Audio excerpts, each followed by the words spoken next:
অসমত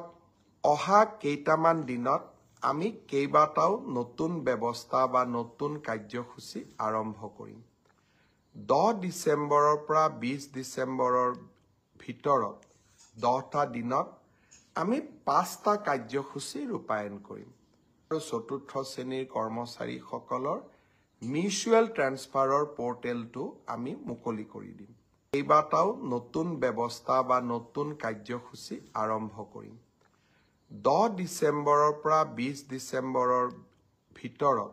10টা দিনত আমি 5টা কাৰ্যসূচী ৰূপায়ণ কৰিম পোনপ্ৰথমে বিগত বানপানীত যিসকল লোক ভীষণভাৱে ক্ষতিগ্ৰস্ত হৈছিল তেওঁলোকক আমি সাহায্যসমূহ বিতৰণ কৰিম তাৰ পিছতেই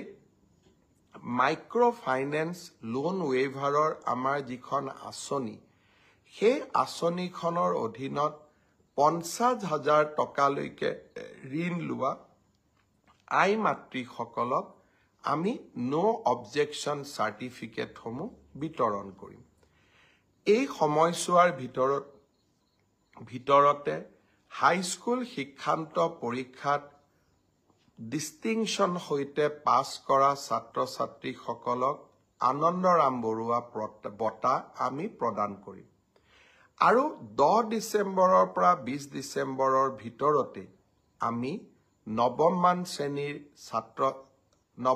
শ্ৰেণীৰ ছাত্ৰীসকলক আৰু ছাত্ৰসকলক আমি সাইকেল বিতৰণ কৰিম আৰু ঠিক একেধৰণে উচ্চতৰ মাধ্যমিকত সুখ্যাতিৰে উত্তীৰ্ণ হোৱা ছাত্ৰ আৰু ছাত্ৰী যিসকল ইতিমধ্যে নিৰ্বাচিত হৈছে তেওঁলোকক স্কুটিসমূহ বিতৰণ কৰিম অৰ্থাৎ 10 ডিসেম্বৰৰ পৰা 20 ডিসেম্বৰলৈকে আমি সকলোৱে ব্যস্ত থাকিম আৰু সকলোকে এই আঁচনিসমূহৰ লাভ দিবলৈ আমি যত্ন কৰিম এই সময়ছোৱাৰ ভিতৰতে অৰ্থাৎ 1 তাৰিখৰ পৰা 10 ডিসেম্বৰৰ ভিতৰত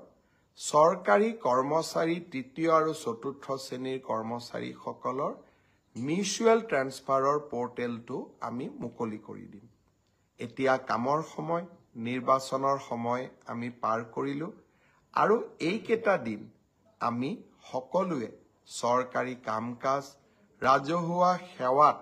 আমি ব্যস্ত ৰাখিম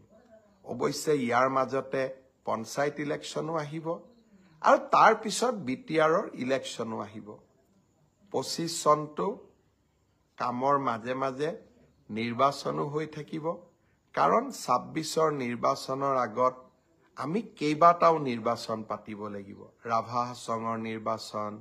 মিছিং স্বায়ত্তশাসিত পৰিষদৰ নিৰ্বাচন কিন্তু এই সমূহৰ মাজতো এই আটাইকেইটা নিৰ্বাচনত যিহেতু মোৰ ব্যক্তিগত ব্যস্ততা বহুত নাথাকিব সেয়েহে এই সময়ছোৱাত আপোনালোকৰ সমস্যা আৰু আপোনালোকক দি অহা প্ৰতিশ্ৰুতিসমূহ পূৰণ কৰাৰ বাবে মই চেষ্টা কৰিম